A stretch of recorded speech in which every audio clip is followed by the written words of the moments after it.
दोस्तों, आज तक आपने कई सारे एंशिएंट सिविलाइजेशन के बारे में सुना होगा, जिनमें से कुछ सिविलाइजेशन साधारण होती है तो कुछ इतनी ज्यादा रहस्यमय होती है कि उनके बारे में जानने के बाद साइंटिस्ट के भी होश उड़ जाते हैं।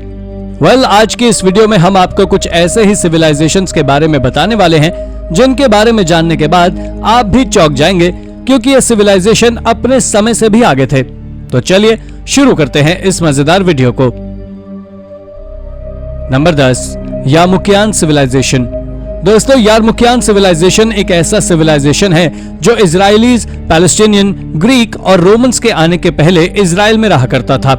इस बात का पता हाल ही में लगा था जब आर्कियोलॉजिस्ट ने इजराइल से कुछ प्राचीन रेलिक्स को खोजा था जो आज से करीब 8000 साल पुराने थे। एक्सपर्ट्स का इस कल्चर के बारे में कहना है कि ये कल्चर इजराइल का पहला प्री हिस्टोरिक कल्चर था जिसने एग्रीकल्चर की प्रैक्टिस की थी। इसके साथ ही ये कल्चर सिरामिक पॉटरी को बनाने वाला और एक तरह के स्टैचू की पूजा करने वाला भी इजराइल का पहला सिविलाइजेशन था, क्योंकि आर्कियोलॉजिस्ट ने वहां से स्टैचू खोजा है जिसे यारमुकियान कल्चर का हॉलमार्क माना जाता है। Number 9, the stone cult. Saudi Arabia में आज से करीब 3 साल पहले आर्कियोलॉजिस्ट ने एक प्राचीन सिविलाइजेशन के एविडेंस को खोजा था। इसके एविडेंस सऊदी अरेबिया के नॉर्थ वेस्ट रीजन में एक रिमोट प्लेस से मिले हैं जिसे अल उला नाम से जाना जाता है।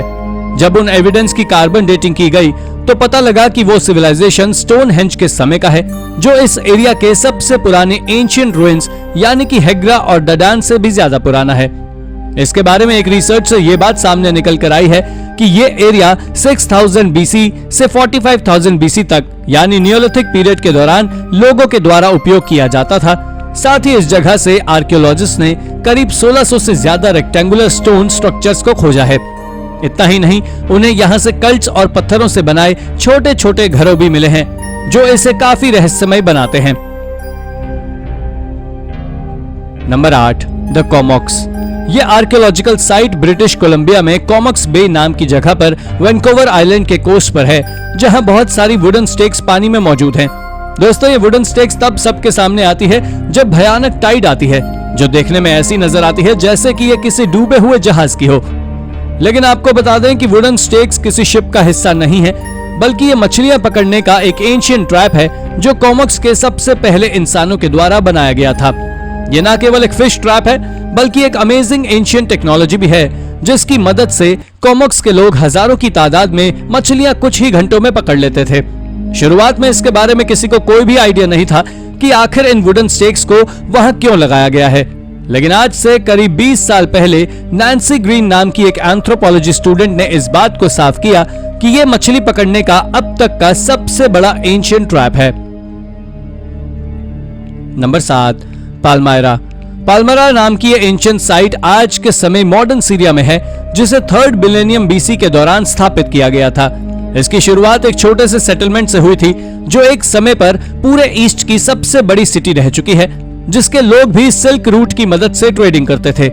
आपकी जानकारी के लिए बता दूं कि आज तक किसी को इसके बारे में कोई जानकारी नहीं है कि इस सिटी में सबसे पहले कौन से लोग रहते थे। लेकिन 2nd मिलेनियम बीसी के दौरान यहाँ पर अरामियंस रहते थे, जो कि एक मेसोपोटामियन सेटलमेंट था और वो इस सिटी को कंट्रोल करते थे। दोस्तों, ये लोग उस समय के सबसे एडवांस सिविलाइजेशन में से एक थे, क्योंकि इन्होंने अपने आसपास की काफी सारी जमीन को जीत लिया था। मगर इसके बाद अरब्स ने 1st मिलेनियम बीसी पर पाल्मायरा पर कब्जा कर लिया और वहां की जनसंख्या में भी वृद्धि की, जिसे आज पर्ल ऑफ द डेजर्ट के नाम से जाना जाता है। Number 6, the dinosaur civilization. दोस्तों, सिल्यूरियन हाइपोथेसिस एक सोचा समझा एक्सपेरिमेंट है जो मॉडर्न साइंस के द्वारा सोचा गया है। इसके ऊपर कुछ महान साइंटिस्ट का कहना है कि वो मॉडर्न साइंस के जरिए शायद कई मिलियन वर्ष पहले की एक पूरी तरह सक्सेसफुल सभ्यता का पता लगा सकते हैं।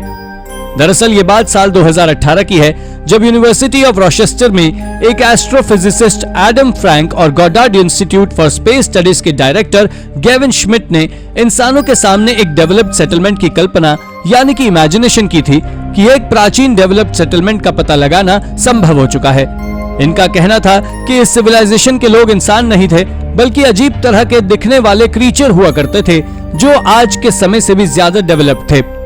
इस हाइपोथेसिस में यह भी बताया गया है कि हो सकता है कि किसी प्राकृतिक आपदा के चलते वो लोग और इनका सेटलमेंट तबाह हो गया हो, पर यह केवल एक इमेजिनेशन है। लेकिन क्या ये सच नहीं हो सकती? आपका इसके बारे में क्या कहना है? हमें कमेंट करके जरूर बताएं। Number 5, Rome and China. Ancient Rome और एंशियंट चाइना की बात करें तो ये दोनों ही प्राचीन समय में सबसे ज्यादा एडवांस सिविलाइजेशन थे, जिनके बारे में वैज्ञानिकों के पास पूरे सबूत हैं। लेकिन क्या कभी आपने सोचा है कि चाइना और रोम के क्या संबंध थे?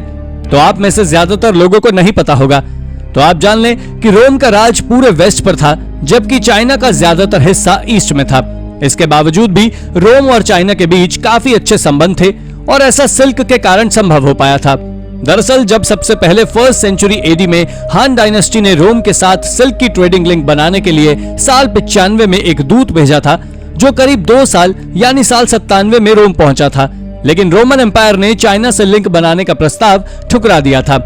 हालांकि इसके बाद 166 में रोम के रूलर मार्कस ऑरेलियस ने अपना दूत को चाइना भेजा, जिसे चाइना ने एक्सेप्ट कर लिया, जिसके चलते चाइना और रोम के बीच ट्रेड लिंक बन गया और चाइना और रोम के बीच संबंध बन गए। Number 4, the Canadian Clovis. Canada में मोटलाश नाम के एक छोटे से गांव के बाहर एक जगह है जिसे केसी जोन्स साइट कहा जाता है। इस साइट से आर्कियोलॉजिस्ट ने पूरे नॉर्थ अमेरिका के सबसे पुराने ह्यूमन सेटलमेंट के एविडेंस को खोजा था। दरअसल इस साइट को सबसे पहले केसी जोन्स के द्वारा ही खोजा गया था, जहां से उन्हें एक एरो पॉइंट मिला था, जिसके जब आर्कियोलॉजिस्ट की टीम ने इस जगह का कंप्लीट एक्सकेवेशन किया तो उन्हें इस जगह से ना जाने कितने सारे और एंशिएंट टूल्स भी मिले थे। जब आर्कियोलॉजिस्ट ने उन मिले हुए टूल्स की कार्बन डेटिंग की तो जो बात सामने निकल कर आई उसने सभी को चौंका कर रख दिया। दोस्तों, ये बात चौंकाने वाली इसलिए थी क्योंकि ये टूल्स क्लोविस कल्चर से बिलोंग करते थे, और जिन्हें नहीं पता उन्हें बता दें कि क्लोविस कल्चर वो कल्चर था जो नॉर्थ अमेरिका में आइस एज के बाद सबसे पहले रहने आया था, जिसके चलते ही ये एक बड़ी खोज है। Number 3, Xianbei culture. दोस्तों, हाल ही में आर्कियोलॉजिस्ट ने शॉकिंग और अनआइडेंटिफाइड पैलियोलिथिक कल्चर को खोजा है, और ये वही कल्चर था जो ईस्टर्न एशिया के डाइवर्जन के समय भी अपने डेवलपमेंट में लगा हुआ था। इसके एविडेंस चाइना में ज़ियानबे और नेहाविन बेसिन से मिले हैं। ये वही साइट है जहां से आर्कियोलॉजिस्ट को 2 मिलियन साल पहले से लेकर 10,000 साल पुरानी चीजें भी मिली थी।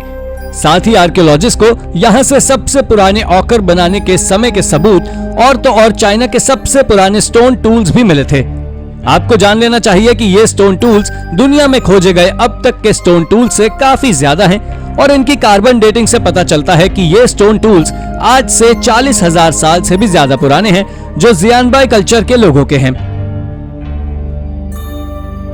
Number 2, Amazon river civilisation.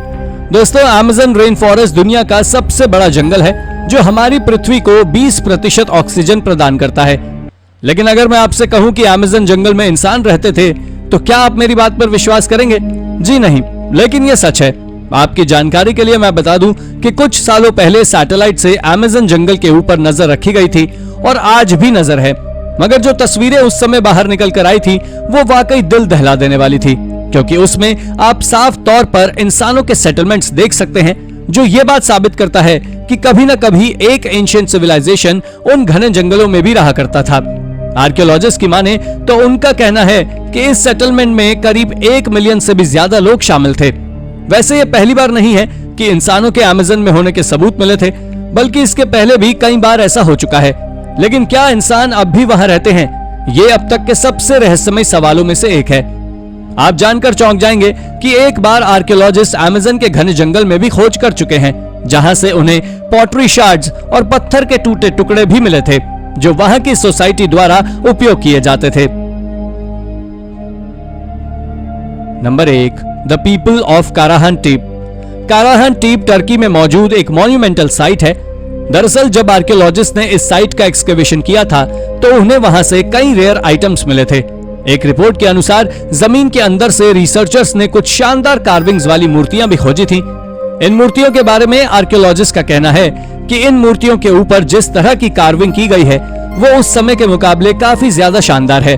जब इन मिले हुए आर्टिफैक्ट्स की कार्बन डेटिंग की गई तो पता लगा कि ये साइट आज से करीब 11,400 साल से भी ज्यादा पुरानी है। इसके साथ ही आपको बता दें कि यहाँ से आर्कियोलॉजिस्ट ने ऊंची ऊंची इमारतें, एग्रीकल्चरल सिस्टम और तो और इरिगेशन सिस्टम तक खोजा था, जो सभी एडवांस सिविलाइजेशन की निशानी है। तो दोस्तों ये थी हमारी आज की वीडियो। अगर आपको वीडियो पसंद आई हो तो वीडियो को लाइक करें और हाँ जाते जाते चैनल को सब्सक्राइब भी जरूर कर दीजिएगा। Thank you for watching.